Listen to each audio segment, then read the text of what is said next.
اللہ کریم نے قرآن مجید فرقان حمید میں ارشاد فرمایا ہے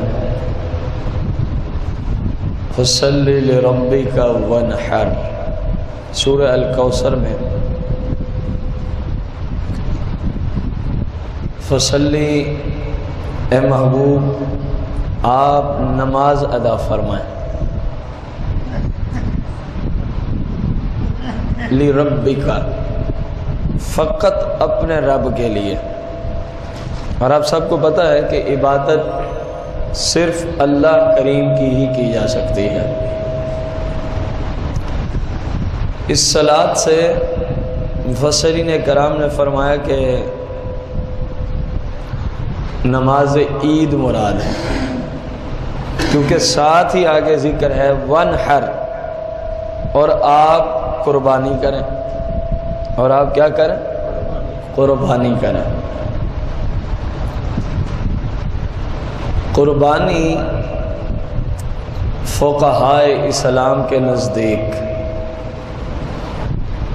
اسم لحیوان مخصوص تذبح بنیت القربہ فی یوم مخصوص۔ قربانی کسے کہتے ہیں؟ اسم لحیوان مخصوص،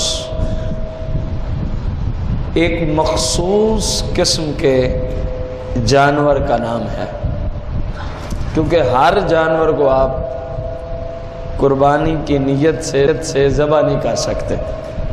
مثلا گائے ہے، بھینس ہے، بکری ہے، بھیڑ ہے،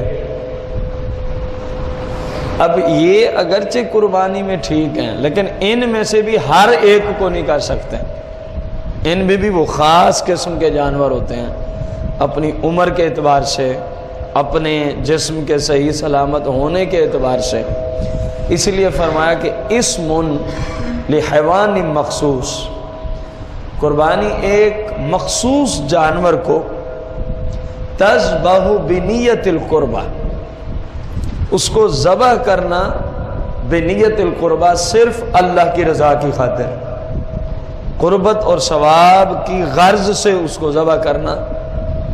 لیکن عقیقہ میں، عام دنوں میں صدقے کے لیے بندہ میلاد پہ، 11ویں پہ بھی تو جانور ذبح کر سکتا ہے، ساتھ شرط لگائی فی یوم مخصوص، جس کے لیے وقت بھی مقرر ہے، جس کے لیے وقت بھی مقرر ہے۔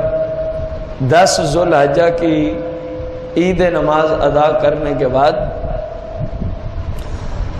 12 ذو الحجہ کی غروب آفتاب سے پہلے اس لیے کہا کہ فی یوم مخصوص، جانور مخصوص ہیں، نیت مخصوص ہے، پھر جن ایام میں ذبح ہونا ہے وہ ایام بھی اللہ کی طرف سے مخصوص ہیں۔ اس کے آگے پیچھے اگر ہم کریں گے تو کم از کم قربانی نہیں ادا ہوگی۔